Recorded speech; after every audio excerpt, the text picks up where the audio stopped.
ओम सर्वमंगल मांगल्ये शिवे सर्वार्थ साधिके शरण्ये त्र्यंबिके गौरी नारायणी नमोस्तुते या देवी सर्वभूतेषु मां महागौरीरूपेण संस्थिता नमस्तस्यै नमो नमः। प्रिय भक्तों, अब चलिए जानते हैं माँ तारा रानी की कथा। एक राजा था जिसका नाम स्पर्श था। वह माँ भगवती का बहुत बड़ा पुजारी था। वह रात दिन माँ दुर्गा की पूजा करता था। माँ ने भी उन्हें राजपाट, धन दौलत, ऐशो आराम के सभी साधन दिए थे। कमी थी तो सिर्फ यह कि उनके घर में कोई संतान नहीं थी। यह गम उन्हें दिन रात सताता था। वो माँ से यही प्रार्थना करते थे कि माँ उन्हें एक संतान दे ताकि उनका वंश चलता रहे। माँ ने उसकी पुकार सुन ली। एक दिन माँ ने आकर राजा को स्वप्न में दर्शन दिए और कहा कि वे उसकी भक्ति से बहुत प्रसन्न हैं। उन्होंने राजा को 2 पुत्रियां प्राप्त होने का वरदान दिया। कुछ समय के बाद राजा के घर में एक कन्या ने जन्म लिया। राजा ने अपने राज दरबारियों को बुलाया, पंडितों और ज्योतिषियों को बुलाया और बच्ची की जन्म की कुंडली तैयार करने का हुक्म दिया। पंडितों और ज्योतिषियों ने उस बच्ची की जन्म कुंडली तैयार की और कहा, हे राजन, यह कन्या तो साक्षात देवी है। यह कन्या जहाँ भी कदम रखेगी वहाँ खुशियाँ ही खुशियाँ होगी। यह कन्या भी भगवती की पुजारिन होगी। उस कन्या का नाम तारा रखा गया। थोड़े समय बाद राजा के घर वरदान के अनुसार एक और कन्या ने जन्म लिया। मंगलवार का दिन था। पंडितों और ज्योतिषियों ने जब जन्म कुंडली तैयार की तो उदास हो गए। राजा ने उदासी का कारण पूछा तो वे कहने लगे, महाराज, यह कन्या आपके लिए शुभ नहीं है। राजा ने उदास होकर ज्योतिषियों से पूछा कि मैंने ऐसे कौन से बुरे कर्म किए हैं जो कि इस कन्या ने मेरे घर में जन्म लिया है। उस समय ज्योतिषियों ने अपनी ज्योतिष लगाकर बताया कि ये दोनों कन्याएं जिन्होंने आपके घर में जन्म लिया है, पिछले जन्म में राजा इंद्र की अप्सराएं थीं। इन्होंने सोचा कि हम भी मृत्युलोक में भ्रमण करें तथा देखें कि मृत्युलोक पर लोग किस तरह रहते हैं। दोनों ने मृत्युलोक पर आ एकादशी का व्रत रखा। बड़ी बहन का नाम तारा था, छोटी बहन का नाम रुकमन था।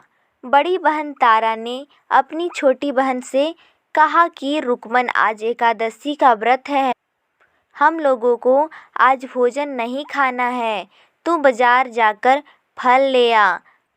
रुकमन बाजार फल लेने के लिए गई। वहाँ उसने मछली के पकोड़े बनते देखे। उसने अपने पैसों के तो पकोड़े खा लिए तथा तारा के लिए फल लेकर वापस आ गई। फल उसने तारा को दे दिए। तारा ने पूछा कि तू अपने लिए फल क्यों नहीं लाई, तो रुकमन ने बताया कि उसने मछली के पकोड़े खा लिए हैं।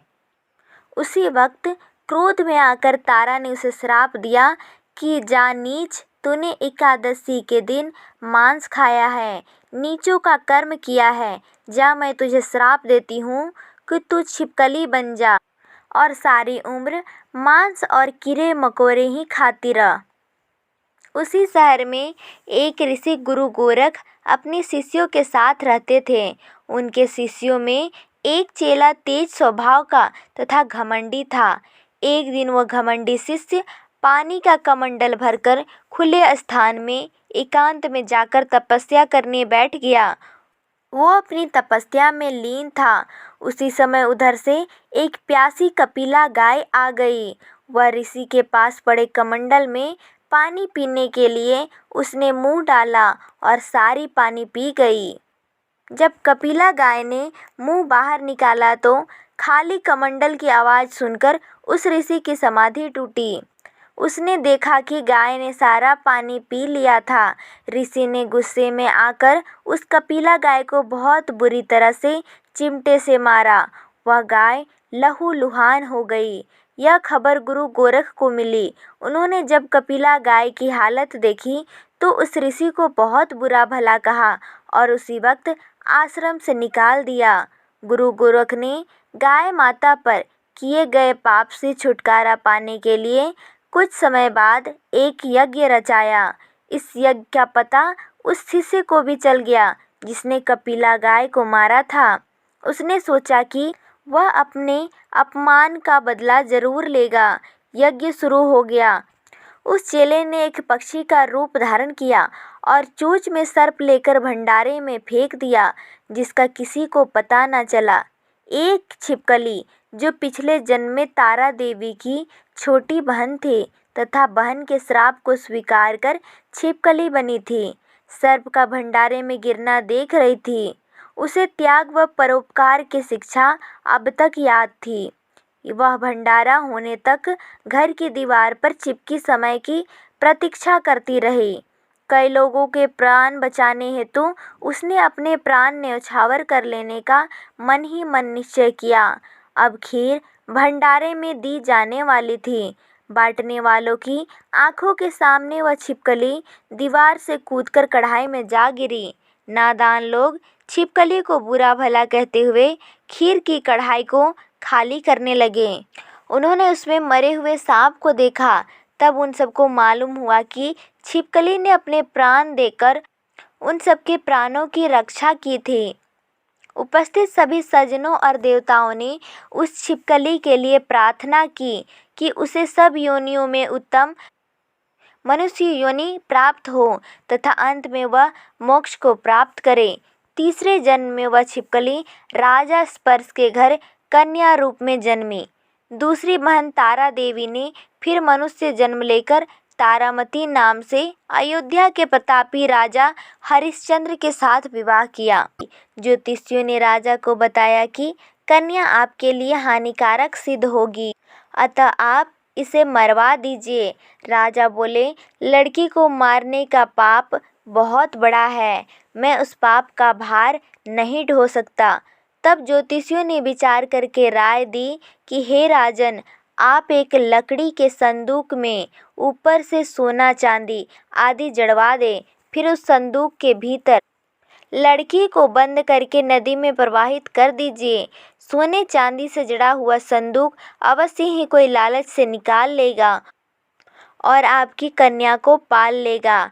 आपको किसी प्रकार का पाप न लगेगा। ऐसा ही किया गया।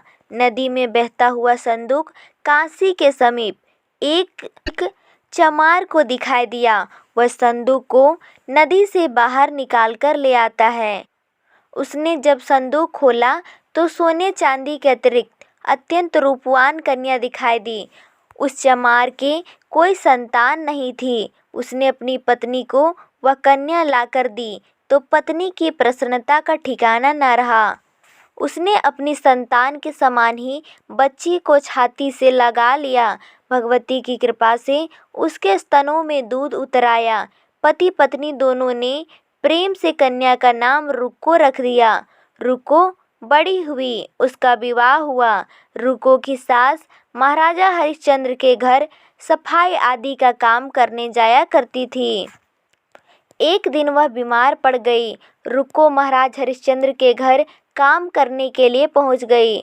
महाराज की पत्नी तारामती ने जब रुक्को को देखा तो अपने पूर्व जन्म के पुण्य से उसे पहचान गई। तारामती ने रुक्को से कहा, हे बहन, तुम मेरे यहाँ निकट आकर बैठो। महारानी की बात सुनकर रुक्को बोली, रानी जी, मैं एक नीच जाति की चमारिन हूँ, भला मैं आपके पास कैसे बैठ सकती हूँ। तब तारामती ने कहा, बहन, पूर्व जन्म में तुम मेरी सगी बहन थी। एकादशी का व्रत खंडित करने के कारण मैंने तुम्हें छिपकली होने का श्राप दिया था। सो पूरा हो चुका। अब तुम अपने इस जीवन को सुधारने का उपाय करो तथा भगवती वैष्णो माता की सेवा करके अपना जन्म सफल बनाओ। यह सुनकर रुक्को को बड़ी प्रसन्नता हुई और उसने उपाय पूछा। रानी ने बताया कि वैष्णो माता सब मनोरथों को पूर्ण करने वाली हैं। जो लोग श्रद्धापूर्वक माता का पूजन व जागरण करते हैं, उनकी सब मनोकामना पूर्ण होती है। रुक्को ने प्रसन्न होकर माता की मनौती करते हुए कहा, हे माता, यदि आपकी कृपा से मुझे एक पुत्र प्राप्त हो गया तो मैं भी आपका पूजन व जागरण करवाऊंगी। माता ने प्रार्थना को स्वीकार कर लिया। फलस्वरूप 10वें महीने उसके गर्भ से एक अत्यंत सुंदर बालक ने जन्म लिया। परंतु दुर्भाग्यवश रुक्को को माता का पूजन जागरण कराने का ध्यान न रहा। जब वह बालक 5 वर्ष का हुआ तो एक दिन उसे माता निकल आई। रुक्को दुखी होकर अपने पूर्व जन्म की बहन तारामती के पास आई और बच्चे की बीमारी का सब वृतांत का सुनाया। तब तारामती ने कहा, तू जरा ध्यान करके देख कि तुझसे माता के पूजन में कोई भूल तो नहीं हुई। इस पर रुक्को को 6 वर्ष पहले की बात याद आ गई। उसने अपराध स्वीकार कर लिया। उसने फिर मन में निश्चय किया कि हे माँ, बच्चे को आराम आने पर मैं आपका जागरण कराऊंगी। भगवती की कृपा से बच्चा दूसरे दिन ही ठीक हो गया। तब रुक्को ने देवी के मंदिर में जाकर पंडित से कहा, मुझे अपने घर माता का जागरण करना है, अतः आप मंगलवार को मेरे घर पधार कर कृतार्थ करें। पंडित जी बोले, अरे रुक्को, तू यहीं 5 रुपया दे जा, हम तेरे नाम से मंदिर में ही जागरण करवा देंगे। तू नीच जाति की स्त्री है, इसलिए हम तेरे घर में जाकर देवी का जागरण नहीं कर सकते। रुक्को ने कहा, हे पंडित जी, माता के दरबार में तो ऊंच नीच का कोई विचार नहीं होता। वे तो सब भक्तों पर समान रूप से कृपा करती हैं, अतः आपको कोई ऐतराज नहीं होना चाहिए। इस पर पंडित ने आपस में विचार करके कहा कि यदि महारानी तुम्हारे जागरण में पधारे तब तो हम भी स्वीकार कर लेंगे। यह सुनकर रुक्को महारानी के पास गई और सब वृतांत कह सुनाया। तारामती ने जागरण में सम्मिलित होना सहर्ष स्वीकार कर लिया। जिस समय रुक्को पंडितों से यह कहने के लिए गई कि महारानी जी जागरण में आएंगी, उस समय सेन नाई वहाँ था। उसने सब सुन लिया और महाराजा हरिश्चंद्र को जाकर सूचना दी।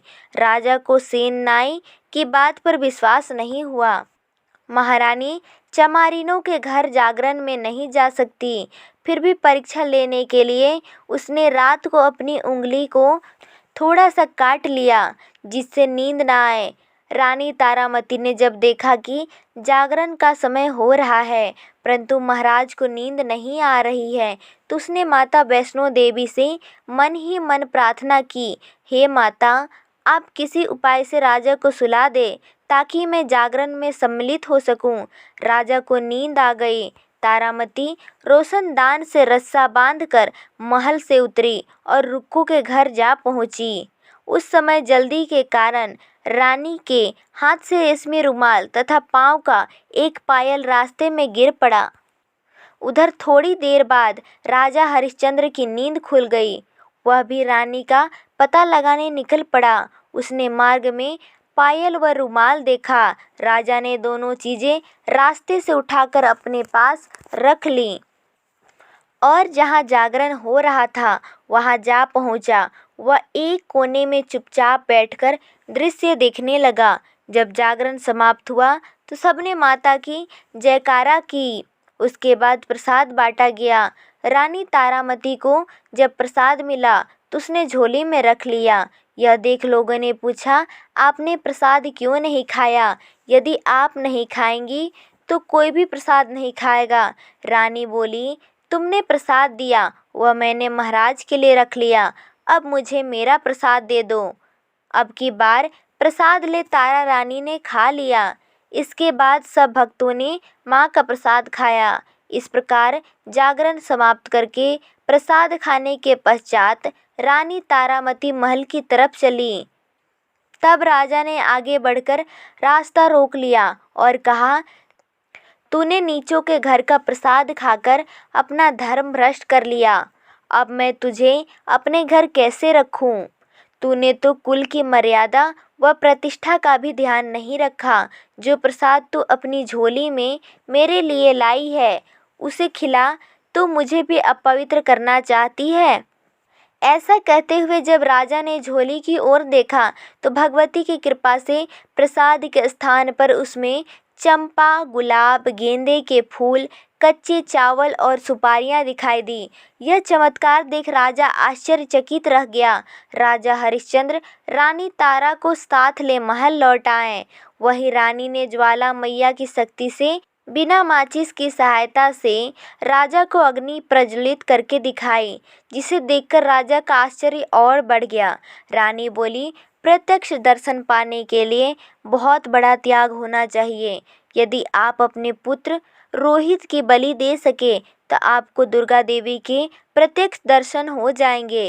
राजा के मन में तो देवी के दर्शन की लगन हो गई थी। राजा ने पुत्र मोह त्याग कर रोहित का सिर देवी को अर्पण कर दिया। ऐसी सच्ची श्रद्धा एवं विश्वास देख दुर्गा माता सिंह पर सवार हो उसी समय प्रकट हो गई और राजा हरिश्चंद्र को दर्शन देके कृतार्थ किया। मरा हुआ पुत्र भी जीवित हो गया। चमत्कार देख राजा हरिश्चंद्र गदगद हो गए। उन्होंने विधि पूर्वक माता का पूजन करके अपराधों की क्षमा मांगी। इसके बाद सुखी रहने का आशीर्वाद दे माता अंतर ध्यान हो गई। राजा ने तारा रानी की भक्ति की प्रशंसा करते हुए कहा, हे तारा, तुम्हारे आचरण से मैं अति प्रसन्न हूँ। धन्य भाग जो तुम मुझे पत्नी के रूप में प्राप्त हुई। आयु पर्यंत सुख भोगने के पश्चात राजा हरिश्चंद्र, रानी तारा एवं रुक्मन चमारिन तीनों ही मनुष्य योनि को छोड़कर देवलोक को चले गए। माता तारा रानी की कथा को जो मनुष्य भक्ति पूर्वक एवं श्रद्धा से सुनता है उनकी सभी मनोकामनाएं पूरी होती हैं। तो एक बार प्रेम से बोलिए, जय तारा रानी की जय, माता जगदम्बा की जय माता दी।